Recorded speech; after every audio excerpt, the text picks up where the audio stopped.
We just took that complete paragraph off because there's no action completed and it was unnecessary. And those minutes have been corrected. So if you, just consider those minutes corrected and approved, okay? Okay. Then we go back to the minutes for April the 12th. You should have them. We'll review and discuss those minutes and ask for approval. There was just one thing in that, Carl. Right here where it says Charles Raleigh made a motion to approve March 8th, 2011 minutes. And David Dixon seconded, and all in favor. We received a corrected one during that meeting, and it needs to say that because we've actually got 2 copies. You see what I'm saying? You corrected that during the meeting. Yeah. Yeah, okay. So it needs to say that we got a corrected copy during the meeting on that. Because otherwise we've got 2 copies. Well, it says David Dixon made a motion to approve the corrected February 8th, 2011. No, it's the March the 8th, 2011 is one. We only have one set in the office, so. But we don't keep the ones that we didn't You correct. did not keep it? No. No, we only correct them and keep the ones that's corrected. Okay. We put out from it that it was correct. All right, if you, Or we say it, okay. yeah, Like this so right we here. don't get confused on it.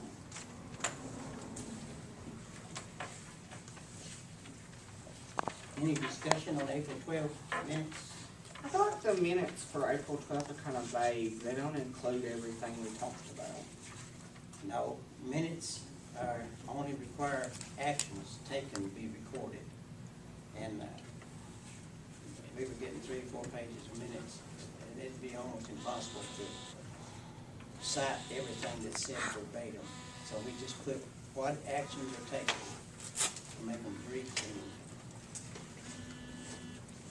and that's according to the ordinance, according to the ordinance.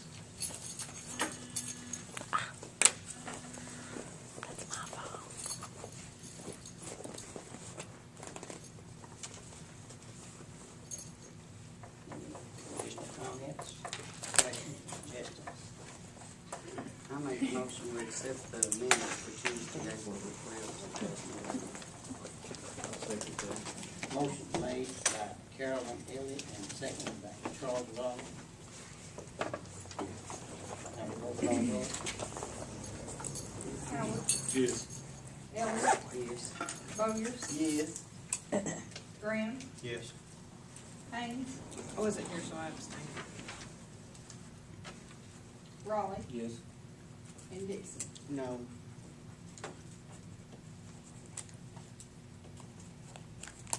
Okay. The next item on the agenda is, I guess, the mayor's comments. First thing I'd like to do is read an item from the, pertaining to Harlan County Heroes. This is a document that's put out by the Harlan Photography Guild. It says, for the past 3 years, the Harlan County Photography Guild has organized a well-attended and powerful exhibit and program called An Evening with Harlan County Heroes, which includes a compelling photo exhibit of our local emergency services personnel and volunteers in action, and also includes recognitions, honors, keynote speakers, along with a nice reception. The event is a special time for these first responders who often do not have time for fellowship to visit and enjoy themselves under less stressful circumstances. As a local rescue squad volunteer once said, usually when we're together, there's work to be done and lives to be served. There's no time for chit-chat. This year, we mark the 10th anniversary of this guild that honors these heroes. On September 11th, plans are already underway to make this year's September 11th memorial celebration of Harlan County Heroes a meaningful gathering. And Senator Brandon Smith, who was the keynote speaker at the last evening of Harlan County Heroes, said of the event that it was one of the most special evenings that we had ever spent in Harlan County. This is just to honor those Harlan County heroes, the police officers and the rescue squad members and the fire department people that serve mostly in a volunteer status to keep us protected. So, and they asked that we present this, read this to the council so that they be aware of what they're doing. And the next event comes up on September the 11th. September 10th. September, The event is September 10th. September the 10th, okay. For the 10th anniversary. It's on a Saturday. Yeah. Okay, I'm sorry, it does, yeah, I read that Yeah. part last year. Yeah. September 11th, okay. So I just want to read that for you, okay? Can I add something to that real quick? Yes. We're giving Joe Carruba the Legacy Award. That's the reason why I wanted the council to know about it and hope that you all will be able to attend, because he is the oldest firefighter.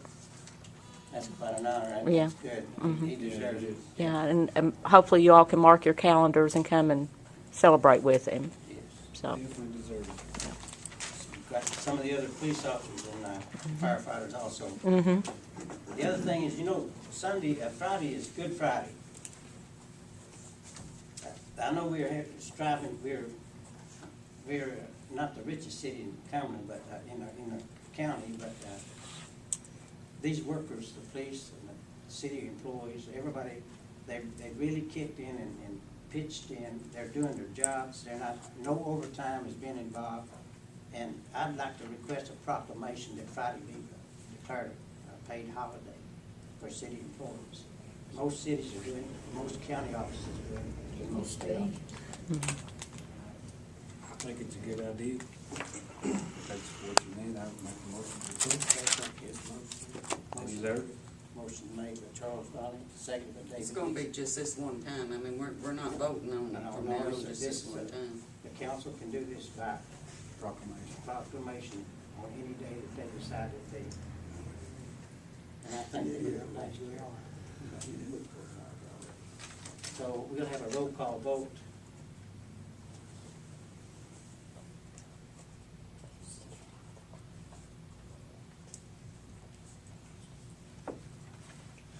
And we'll put out the notices to the employees tomorrow so that they be prepared if you, as a majority vote.